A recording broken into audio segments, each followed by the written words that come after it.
Hello and good morning. My name is Kris Thorne and I'm joined here today with Fi Hills. We're both from Mind Nudger AI, the world's first mindset navigation platform designed to help you speed, scale, and sustain behavior and culture change. Now, I got a real treat for you today here on Bank Holiday Monday. The last few weeks, we've been really embedding the whole theory and the understanding behind our methodology and documenting our journey.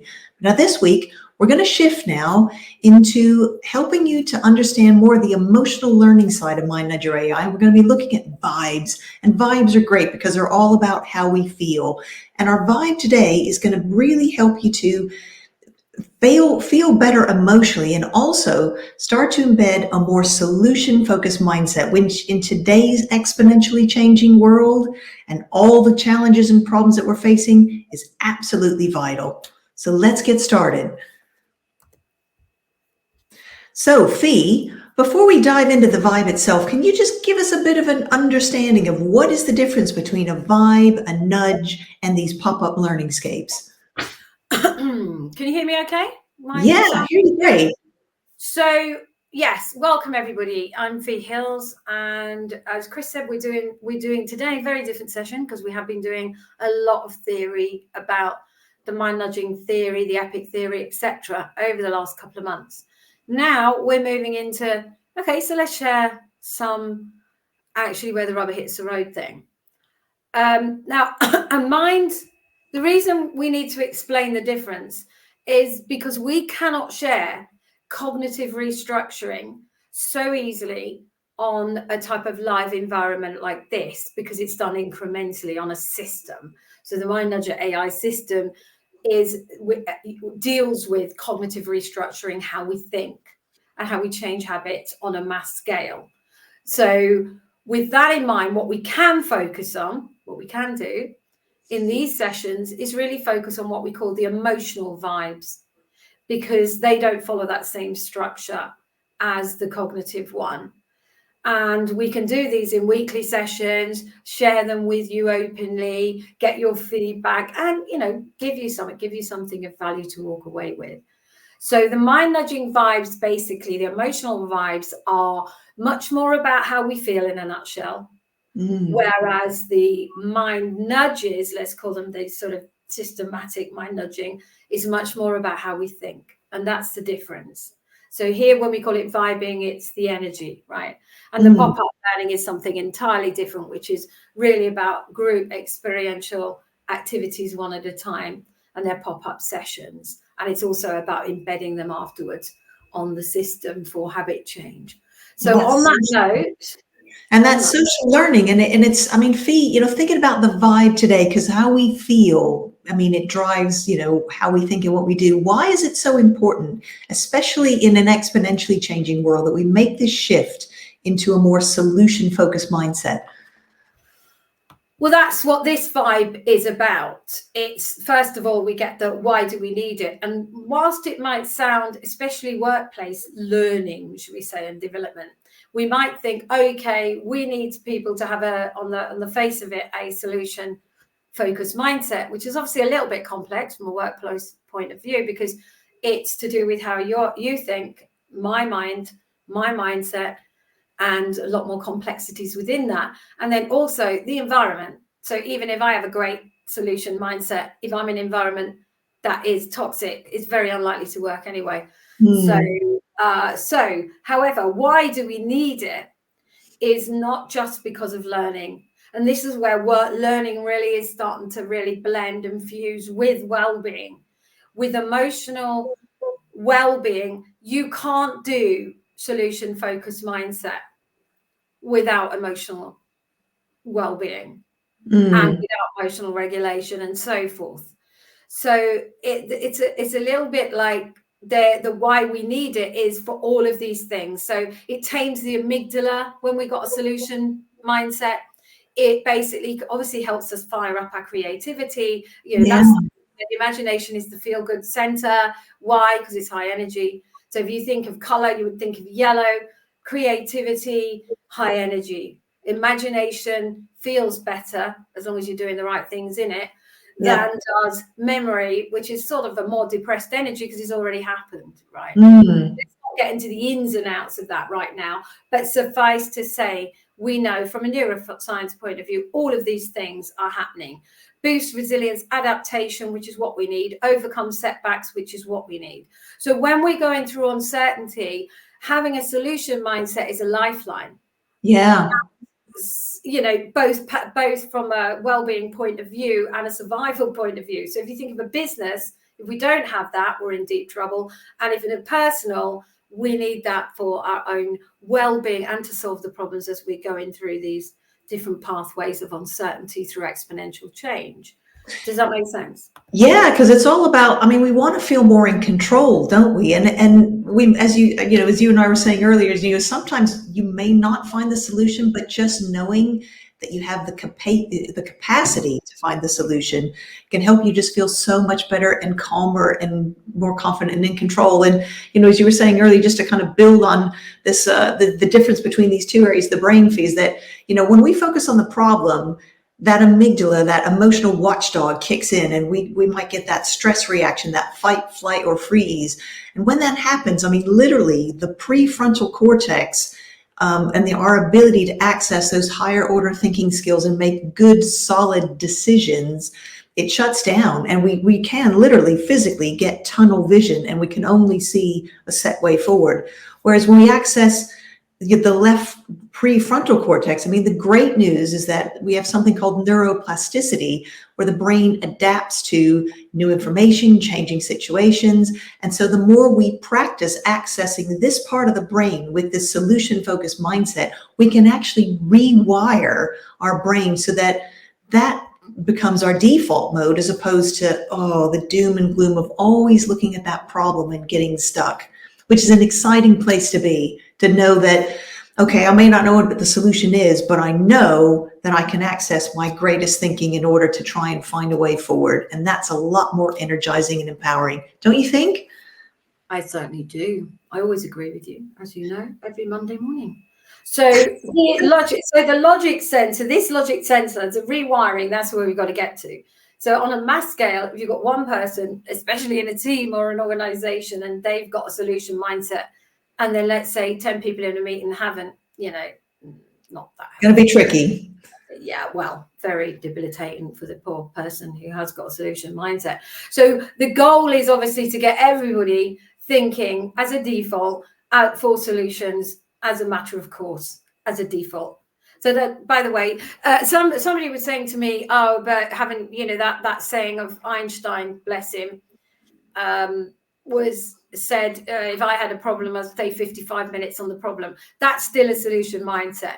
When we say focus on the solution, we mean sitting in, immersing yourself in the problem without looking for a solution. They're different things. So yeah, but it's a good point, because what he's saying is understand the problem, take most of the time to understand the problem that you're trying to fix. And that's true, but that's still a solution mindset, right? Mm-hmm. So, yeah. Because we want to really watch out for those people that just pour cold water on things, don't we, Fee? We do, and they're called creative extinguishers. Oh, you got look at that face. Oh, I just feel like all my ideas just went. Now, let's put this into context. Don't throw babies out with bathwater. Some meetings require that we say we did that before and it didn't work. There are a few. And they might be like, I'm trying to think of something, like on a claims department of an insurance company, and you're deciding you want that sort of mindset that goes, this is what happened last time and this is what happened before. So, if you're in a problem-solving situation in a meeting where you've got a challenge and you're having a meeting because of that challenge or problem or obstacle or whatever you want to call these things, I personally call them problems, then you want to be in a solution-focused mindset. So therefore, the creative extinguisher is the one where Sally puts up her hand and goes, I've got a great idea for this, to get over this problem or challenge. Do you want to hear it? And someone they hear it, and someone says, the sort of creative arsonist, should we call them, goes, we did that before and it didn't work, so let's move on. Now, we've all had that, and you might go, well, sometimes that is true. In a solution situation where we're trying to solve problems, it's never true, because the AI world, the world of technology, is changing a million times faster than, say, it was 50 years ago. Mm. So it's just not true to say that that is true, because it isn't. Because whilst we could have not done it before, we did that before and it didn't work, there is many complex reasons why that may not be true now. So to have that, the moment you say, we did that before and it didn't work, let's move on, your creative thinking, innovative meeting is dead.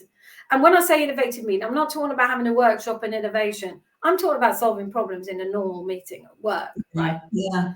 If someone goes, yeah, but you don't understand, it's complex, it's difficult, and all this sort of language, and then says, we did that before, that's it, meeting over. Because everybody else at that point, mentally or psychologically, is going to give up. So, and not just because it's not psychologically safe, that's a different subject, but because there literally is no point. So the whole meeting sort of feeling or energy changes, that vibe of we are looking for solutions, divergent thinking is going on. When it isn't, the moment I say you did it before and it didn't work, then that divergent thinking sort of collapses. So this is a really important point, is knowing when is something a creative extinguisher that needs not to be, if that makes sense. And, yeah, absolutely. You can make that decision in your meetings, of course. Sorry, Kris, go on. Yeah, well, no, and and as we said, you've got this fantastic quote from Einstein here. Logic, of course, will get us from point A to point B, but if we really want to open up those creative ideas and that creative thinking, imagination is what's going to unlock that door to our thinking, isn't it? And how do we kickstart that imagination? Yeah, you're asking me that point. Well, sorry. Someone has just asked a question which is really valid. I think it says, could it, the way it was done before previously didn't work? I think what we're trying to say is, could it be that, the way it was done before didn't work? Absolutely. Absolutely. Different environment, different context. It might be we didn't have the budget before. It might be the AI wasn't available before. It might be one of a million reasons. The speed of change and technological advancement means that statement doesn't stick true in innovation or creative thinking anymore, because by next week someone could have invented something that can help me do it now, or us do it now. So it could have absolutely been that didn't work before. And there are times when it really didn't work before and is liable not to work at all, because it didn't work for an obvious, logical and creative reason, in which case dump it. But that's what I mean by context. It's absolutely your call on it, because everybody can't be in your situation. Do you see what I mean? Different people around the table. Exactly. Brilliant point. So they're saying, like, different people around the table, even different people around the table without any advances in technology, are going to come up with different solutions. So it absolutely says that once we must eliminate that, if what we're doing in that meeting is trying to solve problems and get a solution mindset, we must eliminate this ability for people to shut it down. Sorry, Kris. And I was going to say and the key thing here is also the context. If we frame the meeting as a brainstorming, creative exercise, we need to come up with solutions. That sort of statement is a very critical thinking type of a statement, and you're going to shut that ideation down. And the key way that we're going to get that imagination going is by asking questions. And questions are amazing because they do so many different things in our brain. So they're like a supercharger. They spark creativity and curiosity, and they drive us towards the solutions. Because really what happens is, as soon as the brain encounters a question, it triggers this reflex. We have to know, we want to find the answer. Our brain's like a heat-seeking missile to try and find answers to things. How often have you tried to find a piece of information and you just can't think of it at the time, and then it just comes to you later? It's like the brain wants to know. It wants to find these answers. And when we were speaking about our neuroplasticity earlier, is that, it it's going to make new connections in the process of trying to find those answers. Sometimes it's got to access some information, or it's going to try and put information together in a new way. And the exciting thing is it's going to then form a new neural connection that's going to be useful driving us forward. And of course, when we are engaging in a creative activity, it's sparking multiple regions of the brain to help us access our best and creative thinking. And we also start to feel very different when we're in a creative state versus a non-creative state. Isn't that right, Fi?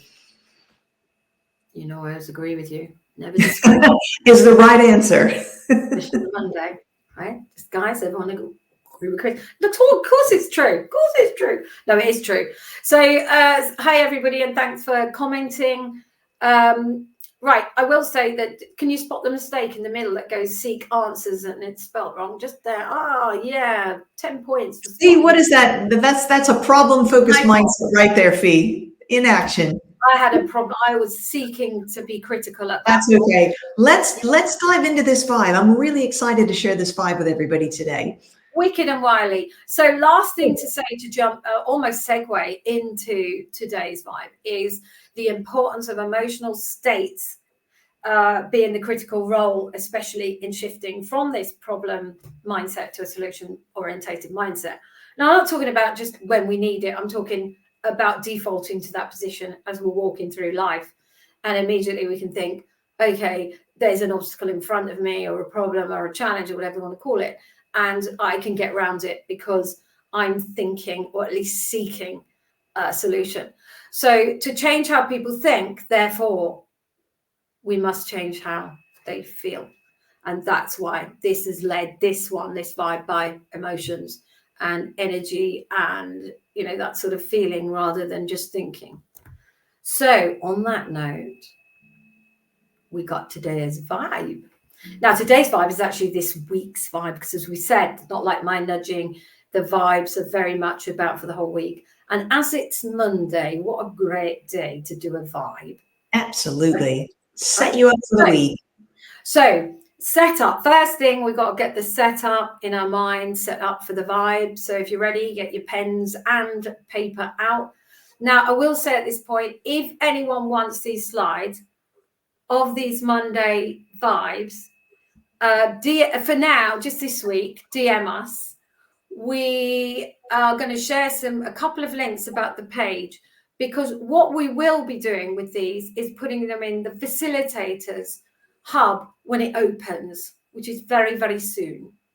So the facilitators hub will have huge amounts of journeys and everything in there, but it'll also have a lot of content in the content library. So that is not quite open yet, but there will be a waiting list put onto the site in the next week. And if you put that in there, we'll just forward you any slides beforehand, or just DM Kris Thorne or Fi Hills. That's me. So, yeah. So set up the vibe.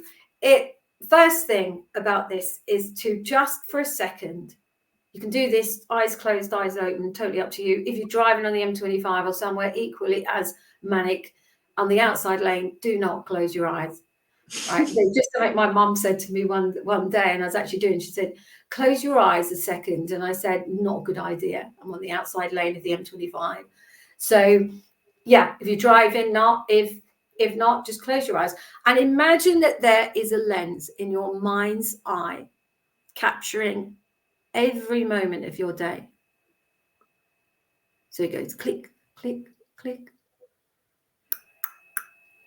And every click reveals a fresh perspective on your thoughts and maybe even your surroundings, or both. Now, those clicks on what you see can be given to you positive or negative. So to set this up, click, click, click, we want you to choose a current problem or challenge that you're facing, which of course can be big or small. It doesn't matter. It's your challenge or problem, and it can be personal, it can be professional. Again, you choose. Click, click, click. So now we're set up for the vibe. Have a think about the problem that you'd like to work on this week. Okay. So I'm going to ask you before we start, what if you had a complete control over your mind's eye lens? And if you could put your mind's eye lens, create that, and learn to basically put that in the backpack of your mind. And it's something that you could pull out whenever you need it, whenever you get a problem. So once you created any activity or game or a mind game, you can put it in the backpack of your mind. You need to be able to pull it out at will. So what if you had complete control over your mind's eye lens? What would that mean? Would you want that? So as you go about your week, look through your lens. Now, you can do this in many, many ways. You can do this by taking a coffee, 5 minutes and sitting down. You can do this on the go to an extent. I would try and take a quiet space, even if it's for a few minutes. So when you're ready, look through your lens in your mind's eye. Keep clicking. So it goes click, click, click. And just for a second, just notice what you see. It doesn't matter if you don't see anything, by the way. Different people will see and feel different things, obviously. And some people don't, they find it hard to visualize that and get something. That doesn't matter. Just keep clicking it anyway. And when you're ready, focus on that problem, or obstacle or challenge that you've picked. So focus on it. And then click, click, click, look through that lens again. And remember, what you can do with the lens is you can zoom in, you can zoom out. You can change the lens if it really, you're not happy with it, but you can also add filters. So first of all, you want to see what you see through the click, click, click, click, click. Each time you're focusing on your problem or obstacle or challenge. And remember, zoom in, zoom out, up to you. But just for a second, notice what you're seeing. And then when you notice what you are seeing, notice how it makes you feel. Don't judge it. There's no need to judge it at this point whatsoever. But if you can, when you notice how that makes you feel, and if you are able, label that emotion. So for example, if you feel confusion, it's labeling the emotion confusion, or fear, or happy, or problem, but you get what I mean. Now, if you have problem labeling emotions, because I do, a lot of people do actually finding it hard to grasp the exact description of their emotion, no problem. Just use positive and negative. Does it feel positive or does it feel negative? But label it. Notice it. Notice it and label it. Okay. So now here's where the rubber hits the road in terms of changing what we start to see through that lens and controlling that. And that is, remember, we talked about questions. And questions being like, what did you call it? Heat-seeking missiles. That's it. Find the solutions. That's right. Yeah. Focus on the solution. Okay, so what helps us do that? And one of the easiest tricks to get into our imagination, into the Imagineering room, is what would happen if. So when I say to myself, actually, let's do it now, Kris, to actually do a little bit of a demonstration on this. So you ask me, what's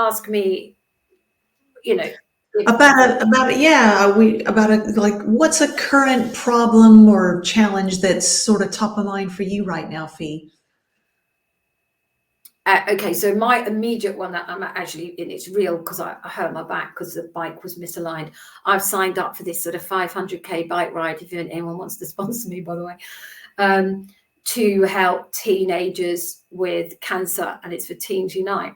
So anyway, I started to do the bike ride, and the bike wasn't aligned right, and it's thrown my neck out, it's thrown my back out, and I can't find the complete discipline to train for that, and it's in November.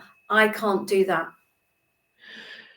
Wow, that's a bit of a challenge then. I mean, what would happen? What would happen if you could find that discipline? I'd be happier, wouldn't I? I'd be much happier. Guys, I'm going to stop there, because what we're doing is I've just looked to try and find a solution, because she's triggered me with a question, which is a particular question which makes me do the work, right? Creativity. So I'm now going to have to go in my imagination to try and solve that one, because what would happen if you could do that means I have to do it. So you see what we mean by questioning. So what would happen if you could, blah, blah, blah. Does it matter whether I get the exact solution? No. What matters is that I'm in that place where I'm seeking it. Because one thing's for absolute sure that we all need to remember: the solution is not in sitting in I can't. Absolutely. Because I can't do it. So my belief, my sheer belief system is I can't do that. So 100% I'm not going to find the answer there. So does it mean we always find the answer in the imagination? No. But it means we've got the possibility of finding it there. So one, we feel in control, and two, it's a happier place because we are doing something, we're progressing and looking for the solution. But often we do find the solution, to be fair. So if that makes sense, it's this solution mindset is about seeking. It's not always just because I'm there, I'm going to always find the solution, or we'd have a problem. We'd have an answer to every problem on the planet, and we clearly haven't yet. So over to you. Sorry, Kris. Well, I was going to say that, but the key thing, as you were saying, is that it unlocks that state. It unlocks a state of mind and a frame of mind so that we can tap into our resources. Maybe we don't know the solution, but it can be, well, where could I go to try and find the solution, or who could I talk to? Or, you start thinking about, or, what have you done before that might provide you some clues? And the key thing is that, it puts us in the right frame of mind so that we have a far greater possibility of finding those solutions, aren't we? And I'm just conscious, Fi, we've got about 3 minutes. What do we do after this vibe? So the key tool for you is get the lens, click, click, click, click, click, click, click, click, click. That's the sort of anchor you want there. Keep clicking. Is to be able to improve what you're seeing. And then every time, the navigator is how you feel. So don't focus on what you're seeing as such, but what you're seeing, does it make you feel? How does it make you feel? And start noticing those emotions. So you don't need to do more than that with the vibe. Leave the rest to your mind to sort out. You just need to get into the right place and using the tools at hand, and then allow your subconscious and conscious mind to go to work. So click, click. Over to you, sorry, Kris. And well, I was going to say, and just even starting to notice the change in your state when you shift to that mindset can be really massive. 100%. You don't need to do the work once you've done that work. That's your work. The rest of the work is just keep doing it, repeating it. That's why we need the click, click, click to remember, keep doing it. What would happen if? What would happen if? What would happen if? Because that's going to get me in a different habitual thinking and a different state. And that is straight away anyway, the quick return on this, even if you don't get your solution straight away, is definitely going to make you feel better, right? Because you're starting to get in the driving seat. You're in the driving seat when you're in control. So out of the clutter, find simplicity. From discord, find harmony. And in the middle of difficulty lies opportunity. No one can argue that Einstein was a genius. Nobody can argue that he believed far more about the power of the imagination and solution mindset. He was the ultimate, wasn't he? And so that's why we call this Shine With Einstein. We're following his work. That's why the quotes today are from Einstein and his amazing work and what he brought to the world. We all need to be like Einstein. We all need to at least endeavor to be like that. So what I will say is My Nudger AI is the website. We are going to share some links on the event page, and next week we are actually going to be staying in the combination of resilience and creativity. Next week, I'm not going to tell you what it is because it's going to spoil the fun, but we will release it. And if DM us if you want to go on a list just this week, we'll get it all automated on the site for next week and the waiting list for the Facilitators Hub. So I like to say, and I know you do, seize your emotional power. Yes. And as a workplace, sorry, Kris, go on. Well, I just noticed a couple of comments here in the chat from Christians. Maybe this will help my overthinking. And listen, I'll put my hand up to that because overthinking is one of my favorite things to do as well. And I do find techniques like this really help me to just stop that in its tracks. So I'd really encourage you to go away and give the vibe a try this week, Krishna. And we got a question about accessing the slides, Fi. So how can people go about doing that? Yeah, I'm really sorry. Because we're an immense amount of work we've done over the last 4 years. So I'm going to ask for forgiveness. Yeah, beg for forgiveness on this. We should have really had this ready. But we will get this up running this week, where you can access on mynudger.ai the slides and go on the waiting list and do whatever. Everything will be there. However, if you just want a quick and dirty, old-fashioned linear way of doing it, DM Kris Thorne or myself, Fi Hills. One of us will send you the slides for now. Really old-fashioned way of doing it, but we'll do that. So do that here on LinkedIn. Does that make sense for now? Yeah, definitely. And we're going to be putting together a fantastic hub for facilitators coming up here with loads of great resources, including these vibes, right, Fi? Excuse me, I just got a sip of my coffee. You caught me mid-coffee blow there. Yes, well, I'm certainly not going to disagree with that, am I? Fantastic Facilitators Hub. You would not even believe what's in it. So people today, and I'm feeling that our audience is more and more, of course, going to be learning or development, that sort of thing, or well-being. So if you are, we're going to open a Facilitators Hub on the My Nudger platform, which will have lots of great ways of learning this whole thing, particularly mind nudging theories, delivering pop-ups and mind nudging journeys, and then having loads of libraries in there, loads of content. So that's the Facilitators Hub.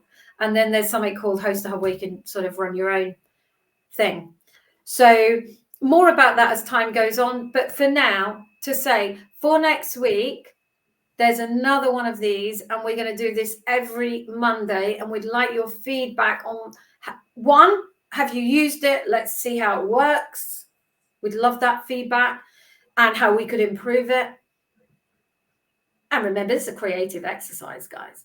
Yeah, and what topics might be of interest as well? I mean, we're thinking resilience and some of the human-centric skills are a good focus, but if there's any other topics that are of particular interest, then we'd love that feedback too. Yes, exactly. I mean, look, we have hundreds of mind nudges and thousands of mind nudges and sort of vibes. So to be fair, we're just trying to do it in the right order that gives you some really good tools over a period of a month or two. So we will be sticking around for creative thinking next week, but also it combines with resilience, this particular one. And again, I don't want to tell you what it is because it just spoils a bit of fun. Yeah, just a little bit of fun. Yeah. We'll be releasing that when? Tomorrow? Yeah, that sounds good. Okay, so thank you very much, everybody, for being here or watching back, because it is bank holiday in the UK. So thank you for watching back if you're watching it on a recording. And thank you very much, Kris, as well. Thank you, Fi. Have a great rest of the day, everybody, and come along next week. Thank you. Bye.